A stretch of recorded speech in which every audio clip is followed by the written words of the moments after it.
হযরত জাবের রাদিয়াল্লাহু তাআলা আনহু থেকে বর্ণিত, ক্বালা রাসূলুল্লাহ সাল্লাল্লাহু আলাইহি ওয়াসাল্লাম, বাইনাল আবদি ওয়া বাইনাল কুফরি তারকুস সালাহ।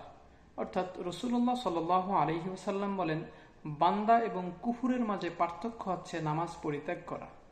ইসলামের যে মূল স্তম্ভ 5টি আছে তার মধ্যে দ্বিতীয় নাম্বার হচ্ছে নামাজ।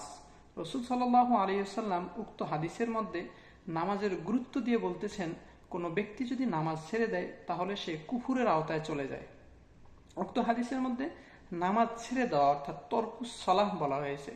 তরকুস সলার ব্যাখ্যা হচ্ছে, তরকুস সলার দুইটা ব্যাখ্যা পাওয়া যায়। একটা হচ্ছে ইচ্ছাকৃতভাবে নামাজ ছেড়ে দেওয়া।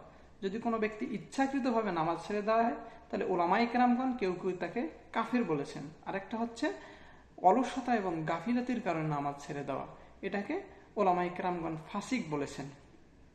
এবং হাদিসের মধ্যে বলা হয়েছে কোনো ব্যক্তি যদি নামাজ ছেড়ে দেয় তাকে কাফের বলা হয়েছে, আর যদি নামাজ আদায় করে তাকে মুমিন বলা হয়েছে। আমাদের আহলুস সুন্নাত ওয়াল জামাতের নিকট যদি কোনো ব্যক্তি আমল ছেড়ে দেয় তাহলে তাকে কাফের বলা যায় না। কিন্তু আমরা উক্ত হাদিস থেকে এটা স্পষ্ট বুঝতে পারছি, যদি কোনো ব্যক্তি নামাজ ছেড়ে দেয় তাহলে তাকে কাফের বলা হবে। এর ব্যাখ্যা ওলামায়ে কেরামগণ এভাবে করেছেন, কোনো ব্যক্তি যদি নামাজ ছেড়ে দেয় এবং এই নামাজ ছেড়ে দেওয়া আমলটাকে বৈধ মনে করে তাহলে তাকে কাফের বলা হবে। অথবা কোনো ব্যক্তি যদি নামাজ আদায় না করে তার মৃত্যু ইমানের হালতে হবে না, সুতরাং তাকে আখেরাতের দিক দিয়ে তাকে কাফের বলা হয়েছে। অথবা যদি কোনো ব্যক্তি নামাজ ত্যাগ করে তাহলে সে কুফুরের নিকটবর্তী হয়ে যাবে।